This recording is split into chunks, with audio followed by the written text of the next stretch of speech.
বিসমিল্লাহির রহমানির রহিম। ভাই ও বোনেরা, যে যেখান থেকে আমাকে দেখছেন এবং শুনছেন, আপনাদের সবাইকে আমার সালাম, আসসালামু আলাইকুম।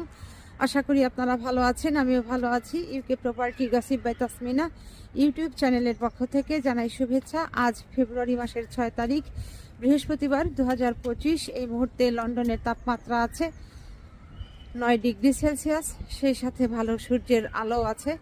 সূর্যের আলো আমার মুখের উপরে পড়ে আমি এখন চোখে আসলে কিছুই দেখতে পাচ্ছি না, ওই রকম অবস্থা।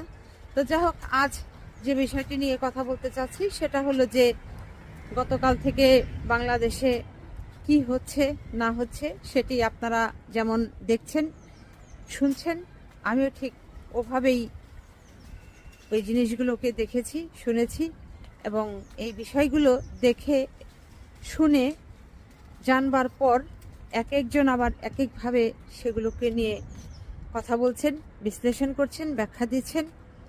তো আজ আমি যেভাবে বিষয়টিকে দেখছি এবং কথা বলতে চাচ্ছি, সেটিতে যাওয়ার আগে প্রথমেই দেখে নেই যে বাংলাদেশের রাজধানী ঢাকা শহরে এই ধানমন্ডির 32 নম্বরে ছাত্র জনতা কেন এটি ভাঙবার জন্য কেন উদ্বুদ্ধ হলো সেটি বলে নেই।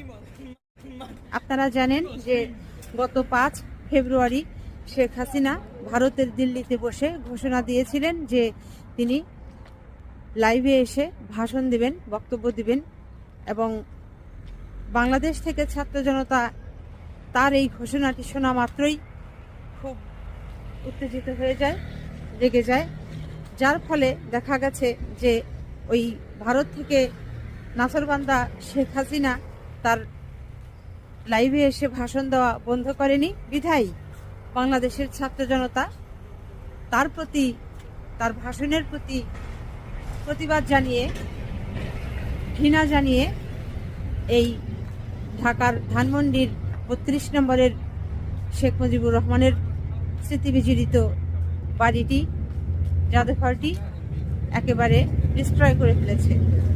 এখন এই জন্য তাহলে দায়ী কে? শেখ হাসিনা যেহেতু জানতেন যে তিনি এরকম বক্তব্য দিলে তার সেই বক্তব্যের প্রেক্ষিতে পাল্টাপাল্টিতে বাংলাদেশে এরকম একটি ঘটনা ঘটবে, তিনি এটি জানতেন, আশঙ্কা করেছিলেন, বুঝেছিলেন। বোঝার পরও যেহেতু তিনি তার সেই লাইভে এসে বক্তব্য বন্ধ করেননি, বক্তব্য দিয়েই গিয়েছেন, যে কারণে বাংলাদেশের ছাত্র জনতাও সেটির জবাব দিয়ে দিয়েছে। এটি হলো একটি দিক। আরেকটি হচ্ছে যে ধানমন্ডি 32 নম্বর ভাঙবার সময় সেখান থেকে ছাত্র জনতা কি কি পেয়েছিল। তো সরাসরি একেবারে লাইভ দিয়ে অনেকেই দেখিয়েছেন যেটি চাকরির আবেদনপত্র পাওয়া গেছে। ওখানে বাংলাদেশের জাতীয় জাদুঘরে চাকরির নিয়োগপত্রের অনেক কাগজপত্র পাওয়া গেছে। তো এখন প্রশ্ন হলো যে এই ধানমন্ডি 32 নম্বরে কেন বাংলাদেশের জাতীয় জাদুঘরের চাকরির নিয়োগপত্রের কাগজপত্রগুলো পাওয়া যাবে? ওটা তো একটি মিউজিয়াম হিসেবে রাখা হয়েছিল। এখন প্রশ্ন হলো, ধানমন্ডির এই 32 নম্বরের বাড়ি তো চাকরির নিয়োগপত্রের অফিস নয়, তাহলে ওই সরকারি চাকরির নিয়োগপত্রের কাগজপত্র এখানে কেন আসলো? এটি হচ্ছে এখন সাধারণ মানুষের মনে প্রশ্ন, যে তাহলে এইখানে বসে বসে কি চাকরির নিয়োগ চলতো, ঘুষের লেনদেন চলতো?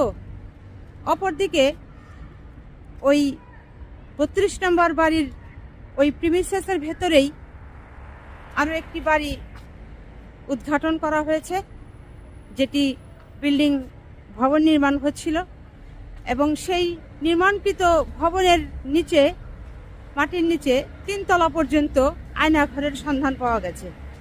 সেখানে বালিশ, কাঁথা এগুলো পাওয়া গেছে, আর ছোট্ট ছোট্ট শোবার ঘর বানানো পাওয়া গেছে।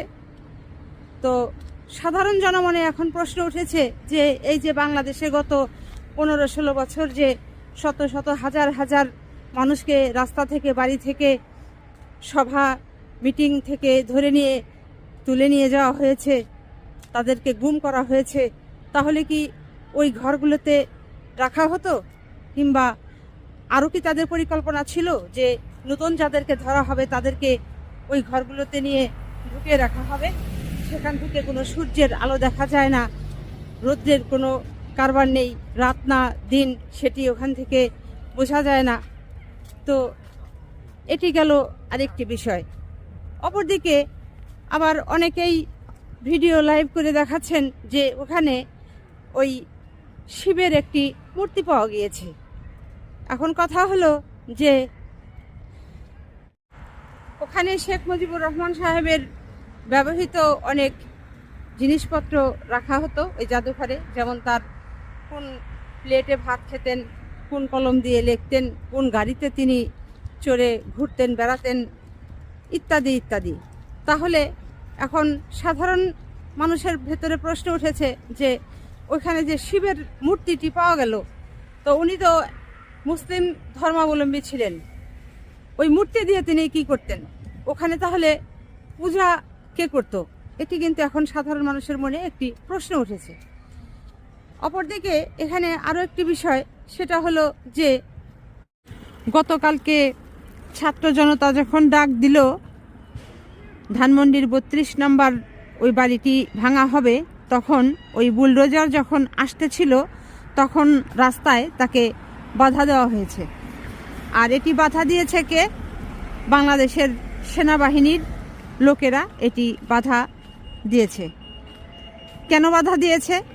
কারণ বর্তমান যে সেনাপ্রধান আছেন তিনি আসলে চাননি এই শেখ হাসিনার বাবার শেষ স্মৃতিটুকু ধূলিসাৎ করে দেওয়া হোক।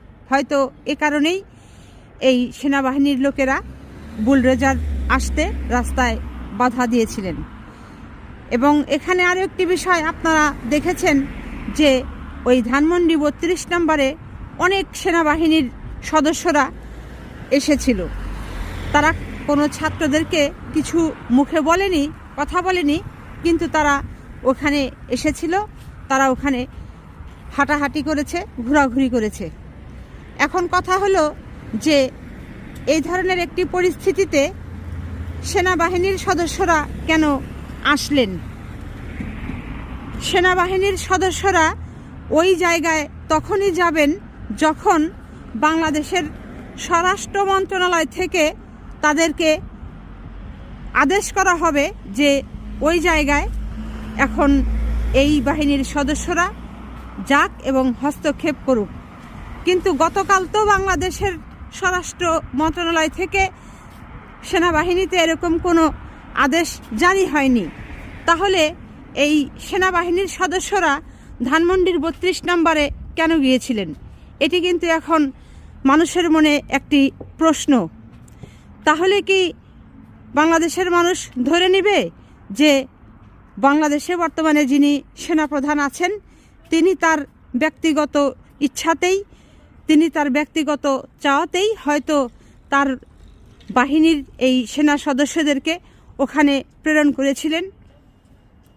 কেন বাংলাদেশের সেনাবাহিনীর সম্মানিত সদস্যগণ গতকাল ধানমন্ডির 32 নম্বরে এসেছিলেন? এই প্রশ্নের উত্তর এখন বাংলাদেশের জনগণ জানতে চায়। এই ব্যাপারে সম্মানিত দর্শক যারা এই ভিডিওটি দেখছেন, অবশ্যই আপনারা আপনাদের মূল্যবান মতামত কমেন্ট করে জানাবেন প্লিজ। গতকালকে বাংলাদেশে অনেক জায়গাতেই অনেক ধরনের ঘটনা ঘটছে, সেগুলো নিয়ে এই বিদেশের বাড়িতে অনেকেই অনেকভাবে বিষয়টিকে কথা বলছেন। অনেকে বলছেন যে বাংলাদেশের ভাবমূর্তি তারা ক্ষুণ্ণ করছেন।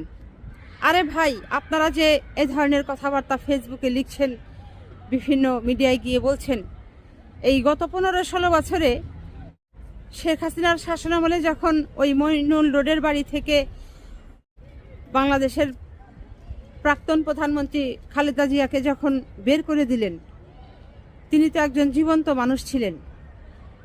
সেই জীবন্ত মানুষকে যখন তার বাড়ির তালা ভেঙে ঘরে ঢুকে টেনে হেসড়ে গাড়িতে কোলে করে তোলার কথা বলেছিলেন, আপনারা তো তখন ভাবমূর্তি নষ্টের কথা বললেন না। তো এখন আপনারা কেন এই ফেসবুকে লেখালেখি করছেন, ভাবমূর্তি নষ্টের কথা বলছেন, এটা বলছেন ওটা বলছেন? এত আজে বাজে কথার মধ্যে যায়েন না। যা দেখতেছেন, যা শুনতেছেন, একটু শরীরে ধৈর্য রাখেন, এগুলো একটু চুপচাপ শুনতে থাকেন, দেখতে থাকেন। তো আজ এখানেই শেষ করব। সবাই ভালো থাকবেন, সুস্থ থাকবেন এবং আমার জন্য দোয়া করবেন। আমার এই চ্যানেলটিতে লাইক, কমেন্ট, শেয়ার এবং সাবস্ক্রাইব করবেন। আসসালামু আলাইকুম, আল্লাহ হাফেজ।